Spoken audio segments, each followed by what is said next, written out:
Hi, good afternoon. We have Caryn Davis today with me, and so glad that you could come, Caryn, and be on my show, Stories Worth Telling. And I was able to see that you have some stories worth telling with the work that you've been doing. And, you know, for me, it's all about telling your story and having that as part of your legacy. I'm currently running for state rep for East Lyme and Salem, and so people ask me, how did you get here? What is your story? But it's not about me right now, it's about you. So tell me, Caryn, you call yourself a photographer and a writer. And tell me a little bit, how did you get started with photography? It's not something you do immediately from when you're a little person.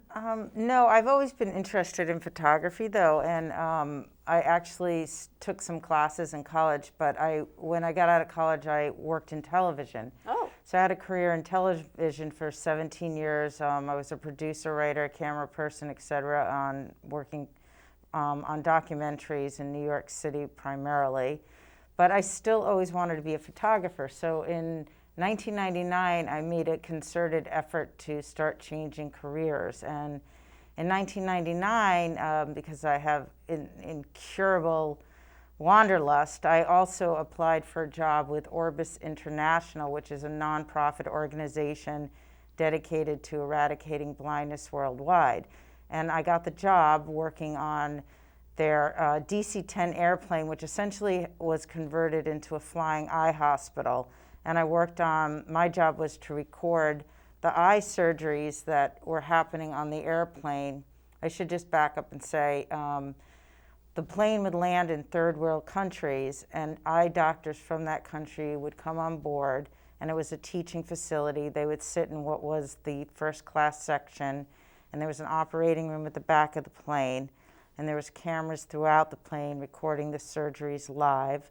And my job was to record the surgeries and then edit them into teaching videos that we could leave behind in the countries we were in. So that they could replicate that service? Yeah, or? so they could learn from it, Okay. yeah. And so I thought that would be a good way to build my photography portfolio, because while I was working there, I had weekends off and I got to travel the countries I was in. Oh. So I spent all that time on the weekends traveling and taking photographs. And tell me, what third world countries were you visiting? Well, I feel fortunate because I got to go to Cuba, and that was in 1999 as a guest of the government, and Cuba was just amazing. So I went there, China, Morocco, Jamaica, Hong Kong, Philippines, Burma, also known as Myanmar, Bangladesh. Must have been a phenomenal experience, because it's not just the photography, the landscape, the seascape, whatever. It's the culture, it's Right, the music, right. it's the dance. So did you get to photograph all of that as well? Mostly I spent, I was attracted to the marketplaces because I felt there was a lot going on there. Back then, it was way before the internet, or at least it was in its infancy, and the market was the place where people would go to exchange gossip and news. If you were in a country like Morocco, where women didn't have as much freedom, this was a place where they did have freedom. The men would be off playing board games and talking to each other and smoking, and the woman would be with the children. Often everyone would cook in the streets. So this is where they had a bit of freedom to be amongst other women and talk freely. So there was always so much activity happening in the markets, and I felt this is a good place to really assess what life was like for these people in these countries. Well, beautiful. I'm imagining that you are a huge risk taker for somebody who's willing to go and to travel to all these countries, third world countries. And you wouldn't know all their languages. You would know some words probably in each country to get by if you needed something or got lost, I'm imagining. I loved that, though. I loved the resourcefulness of it, and finding my way from one end to the other. And, if you can say thank you, please, perhaps, hello, and you smile, those things are kind of universal. And those things open lots of doors, and people are so ingratiated by your willingness to at least say a few things. They are, yeah. Yeah. Well, that just sounds like a phenomenal experience. And I'm imagining that when you go to the marketplace and you see the structures of the people and the exchanges, that was really rich in culture. But did they mind sometimes you taking their picture? No, I always asked. I never Uh-huh. take anybody's picture without asking. So I'd hang around, I'd show them the camera, I'd smile, I'd make a gesture, and they would say no or yes. It was very clear. A lot of the women in Morocco did not want their photograph taken, and so I just didn't. Did you understand why? Was there? I think it was because of their religious beliefs. We were in China for a while. My family has traveled quite a bit as well, too. And when we were in China, there were parts where the women did not want their picture taken. I think they felt like their spirit would be captured. Yeah, there is that. By the photograph or the photographer. I don't know exactly what that was, but Yeah, you have to respect it. absolutely. And you're in their country, you know. Absolutely. You're a guest. We are a guest. And then on the other end of the continuum, we would go to different countries and everyone would photobomb. They'd want to have their picture taken with us and put the peace sign up, and they would jump into the photograph as well. So that's really amazing experience. So what came out of all of that work that you did as far as the blindness and helping with the visual in the hospital? You know, that was just a one-year contract. So I came back and I had a portfolio and I started learning about photography and reading about it and teaching myself and taking one-week workshops at, you know, Maine photographic workshops and Santa Fe photographic workshops, et cetera. And eventually I transitioned into photography full-time from working in television. But strangely, I actually mostly make a living taking pictures of buildings for architects. I'm an architectural photographer and garden photographer and landscape architectural photographer, because the other thing that happened was I kept on traveling and I became fascinated by buildings and design, and the buildings sort of, it's similar to if you go to Barcelona and you see the buildings there that were designed by Gaudi. You know, this tells you something about the culture that lives there, the history of the culture. Buildings tell you about a time in one's history, you know, a country's history. Buildings can create a vibe, like a coffee shop, you know. There's all different uses for buildings, and I feel like they really give you a sense of place and teach you a lot about the people who occupy them. So again, even though it's inanimate and it's not people, it still spoke to me culturally. So I wound up coming back again with a lot of photographs of buildings, and then I had a architectural portfolio, which I've still improved upon. And that's really my bread and butter. Okay. And then, of course, I still have this travel bug, so I started doing travel stories. And my writing really got me through those doors. And my photography was almost secondary. And now they're becoming neck and neck again. But, you know, my first piece was for the New York Times. It was a piece on the Azores. About their food, wine, and tea and coffee tradition there. And since then, I've got to go to a few places and write about these different things. Nice. Well, and now we're all homebound, right? Have you been out of the country for any length of time? No, I had another trip planned to the Azores in Australia, but they fell through. But I did get to go to Antarctica in January. Oh, nice. Right before COVID. Yeah. Well, COVID was hitting in January in China. Yeah. We came back to that. Yeah. And that was life-changing, that trip. Tell me about it. Well, it's there's no COVID there, but Antarctica is really the last frontier. When you go there, you really notice that there's no cities, no buildings other than the scientific research bases. There's no cars, there's no noise, there's no people, again, except for the research bases. So there's a scientific community of about 4,000 in summer, which dwindles down to about 1,000 in winter. And this is an entire continent. Yes. And how does that feel? I would imagine that the silence is almost deafening. It's very calming and peaceful and profound and serene. And you can't believe that there's a place on Earth that exists like that. There's no lights either. And it's just, you know, it was a gift to be able to experience that and not have to think about your email and your cell phone and all that you know is what's happening in that moment. You know, maybe there's a whale breaching, or there's a sea lion on an ice floe as you're going by. It's remarkable. It's really a remarkable place. And we've only been going there as tourists for 54 years, which is another incredible thing if you think about it, considering all the other places that people have traversed all over the globe for many years. So what did you see as far as wildlife while you were there? We saw minke, humpback, finback whales, a lot of humpbacks for a while. We saw elephant seals, leopard seals, crab-eater seals, Adelie penguins, gentoo penguins, and chin-strap penguins. And there, you know, you can get pretty close to all this. This is the other thing. You can get pretty close to all the wildlife. There are guidelines, though, to protect them. Like, they always have the right of way. Depending on the species and whether you're viewing them on land or water, it depends on how many feet you have to be away from them. Oh, I love that. It's kind of like the West, where the cattle have the crossing, and Yeah. you let the cattle cross, and you wait as long. Or in Ireland, the sheep have the right of way. So wherever we are, It really should be like that, because you are in their world.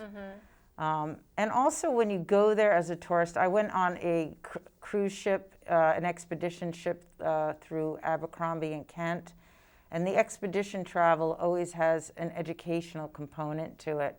So we had world-class lecturers on board in ornithology and scientists talking about climate change, marine mammals, the history of Antarctica, all sorts of things. And some of these people have been there between 100 to 300 times. Some of them had been on research bases that now are defunct, you know, going back 40, 50 years. So the learning aspect was incredible. We learned a lot about this place. And sometimes when you're traveling, you don't always have that opportunity. No, but I think when you travel with the nature of work that you're doing, and when you're photographing things, you're recording things, and then your intention is to write about it later and to catalog it, so you're keeping pretty good notes, I would imagine. So it's kind of a complete mission on your part to be able to become knowledgeable and to convey that information and to share that again with somebody else. And I wish you would have brought some of your books. I should have told you to do that, but I've looked at some of the things from your website, that they are online, and they're beautiful pieces of work. So thank you for that. And it's, you know, I just have to talk to you about the environment. I know you say you're not a specialist on it, but when you go to Antarctica and it's completely pristine and not even infrastructure with cell phones and computers and that sort of thing, what's it like as far as the difference for the environment for what we have here? It's very vast and beautiful. It's hard to describe.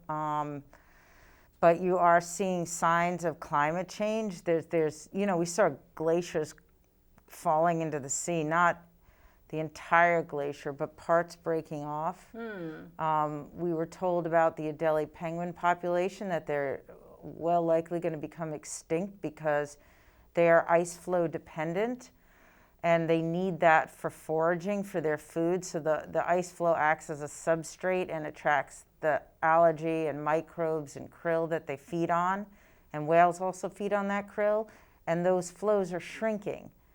So they're losing their habitat, and they also need those flows to haul out on because they get exhausted when they're foraging. I'm sure. Where the gentoo penguins are doing better because they don't need that kind of access, and they can dive deeper and they can find food in other ways. But that's definitely, you know, that's definitely happening out there. And the science is real, and when you're taking pictures of that, you haven't been there previously necessarily, but the people who are the scientists doing the research, who've lived in those buildings for a few years, are able to indicate how it's different and what the transition has been. Yeah, there's a doctor who was on board, Dr. Jim McClintock, and he's one of the lead scientists at Palmer Station, where we visited, which is on Anvers Island on the Antarctic Peninsula, and he's been studying climate change in the Antarctic for 30 years, on Palmer for the 20 of those 30 years. And he has seen the Mark Glacier behind the station completely receding and the shrinking of the Adelie penguin population in the front of the station. But he also does something else. He's studying marine invertebrates. I might be wrong. It might be marine vertebrates. No, I think invertebrates, sorry, and seaweeds on the floor of the ocean there. And it's called marine ecology. And what they're doing is they're extracting chemical compounds that they're trying to make drugs with that can aid in cancer and cystic fibrosis. I don't know if I said that word right. Cystic fibrosis. Yes, right. that's it. Well, so they're worried that climate change is going to affect what's going on down there, you know, with the warming of the waters and other species coming in that normally are not in there before they can adequately study what's going on down there. And so they're worried about losing all of that information before they really can make use of it. So critical, and the science is real, and you know your ability to attest to that by your experience of traveling and documenting that is so important.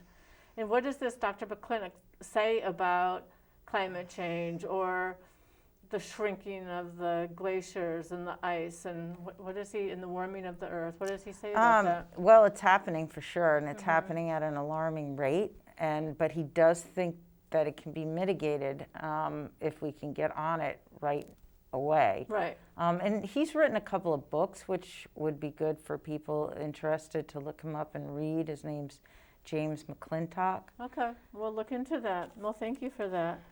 So James McClintock.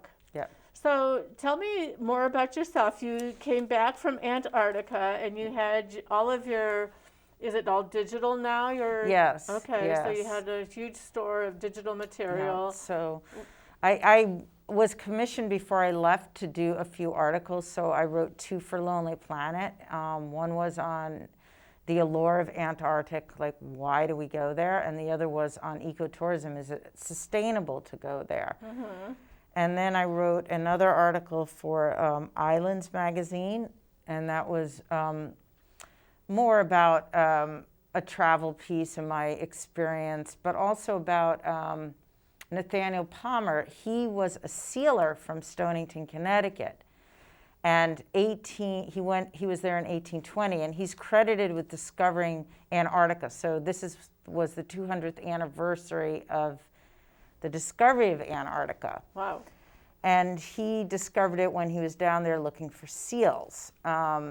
He spied the peninsula, when we know this from his logbook, but he didn't set foot on it. But there was a Russian explorer named Fabian von Bellinghaus and a British explorer named Edward Branson who also saw Antarctica in 1820. So there's a big debate going on about who really discovered it. But then there's a man named Caryn Davis who was a sealer from New Haven, Connecticut, and he set foot on Antarctica in 1821. No, is that a relative? No, no. Wouldn't that be nice? So it's totally possible. You know, it depends on how you look at it. I think that because Davis set foot on it, in my opinion, maybe we can say he discovered it. Well, yeah. It's always so funny with, you know, the airplanes, you know, the Lloyd Wright, and they all came together at the same idea, almost at the same time, and it's just kind of synchronous and serendipitously all happened. And the same with the United States, or it wasn't the United States, but America, like who came first, kind of thing. Right, right. We have those discussions a lot. So you got started just by snapping pictures away when you were in college, taking a class in communication previously. And then, so what other careers do you have? Or is that pretty much the extent of it? Yeah, or? you know, I've always worked in communications. I used to have a radio show on ICRV radio for a year. And again, I worked in television in New York and also in Connecticut. And now I do articles, and I do different types of photography, and then I have my 2 books that came out. I didn't write the books, I did the photography for them, but it was myself who figured out what was going into the book. So it was a lot like producing, and I didn't realize that my producing skills from my documentary days actually came into play and suited me well when I was trying to figure out what is supposed to go into these books. Like my book that's coming out in the spring, called Connecticut Waters, a Celebration of Our Coastline and Waterways, is about how we use our waterways in Connecticut for industry, recreation, and education, and how it shaped our culture as a state. What is the secret? How do you put that in a nutshell? Well, there's all different kinds of chapters. So there's a chapter on boat builders, lighthouses, and islands, museums and aquariums, maritime education vessels, working boats. So, we have the submarines, we have the Coast Guard, all different, this is all what kind of evolved as I was doing it. And those are the types of things that I put into the book. Well, and sounds then like you're a little bit of a festivals. history buff I as well. love history, too. yeah. Yeah, it absolutely sounds like do. it. History and culture. So I'm just curious too, because the water is such an important thing, and our waterways are such an important thing. And aesthetically, we're drawn here to this part of the country, I think, because of the waterways. It's more than just the aesthetics. It's transportation. It's a way of life. And fishing industries too. Absolutely, fishing. It's all of that. So what are some big takeaways from the book? What do you notice? Well, I talked to this shad fisherman named Danny Russell, who's been fishing on the Connecticut River for 35 years, and this year was the worst. He usually gets all the shad for the shad bake that goes on for the Rotary in Essex, and he was short in shad. And we don't have as many shad fishermen at all on the river. There were tremendous rains. I think, again, this is all due to global warming and just not as much shad. And I just think it affects us in so many ways that we don't think about, in all these very small ways. And right at home, what goes on in the Antarctic is actually going on at home, too. But, there's a lot of beauty here in Connecticut. That is what I've noticed. And I just love talking to all the boat builders that, who are restoring wooden boats, and then the people who keep them and maintain them. And I was talking to this one boat owner. He's got a beautiful antique wooden boat, and nobody's interested in keeping these vessels anymore. They're too much work, they're too much money. So what will happen after these owners don't own them anymore? Where's that piece of history going to remain? Hopefully there's a next generation of people who are interested in it, but I think that's the kind of thing that we need to do through Mystic Seaport and through our educational program, so that people continue to see the value. To me, it's almost like riding a bike, being on the boat, being on the water, having the bump of the waves and the water splash, and kind of, the uncertainty of it, and then the surprise elements when you see a beautiful vista along the way. Yeah, so all of that is just so important. But you're right, keeping it alive. And then I think the Science Museum or the Magnet Science School, maybe that's helping with that. I don't know. I mean, I know the school, but I actually didn't talk to them. They weren't in the book. Amistad, though, isn't going to be in the book. Nice. And they have a really good educational program going on. But there's a lot of that. There's a lot of great boats that are teaching all sorts of aspects of maritime education and also marine ecology. Absolutely. And I worked at Mystic Seaport for a while. I was in the interpretation department, so we'd bring people on and then share with them what I knew about each of the different vessels that people would come on. And each one had its own history, and each one was a little bit different, and whether or not the captain had his wife there and that kind of thing. It's just, and then what a micro community it would create, because you pick up people from all over the world. Right, all of that was really interesting. But I want you to tell about your Christmas book. You said that came out in 2017. Yeah, that was my first book, and that's called A Connecticut Christmas, Celebrating the Holiday in Classic New England Style, and it's about traditions across the state. So I visited about 60 different towns across the state, recording all types of traditions. And I had no idea how Christmas crazy Connecticut is. There's so much going on here during the holidays. So there's a lot of festivals and celebrations, a couple of lighted boat parades. There's a big festival in Bethlehem. There's an amazing creche, Neapolitan creche in an abbey in Bethlehem, Connecticut. The Boar's Head Festival in Hartford was absolutely stunning. People should look that up if they've never been. It's just visually beautiful. Nice. So that book has, again, I've already said, a lot of festivals and celebrations, some private homes and inns that are decorated. Nice. That sounds fun. All It the sounds light like festivals. People, Yeah. A coffee book table. It is a coffee table book, and in the back, it's a listing of everywhere I've been, so you can go to all these things. There's also tree farms. I just can't remember everything at this moment. No, of course not.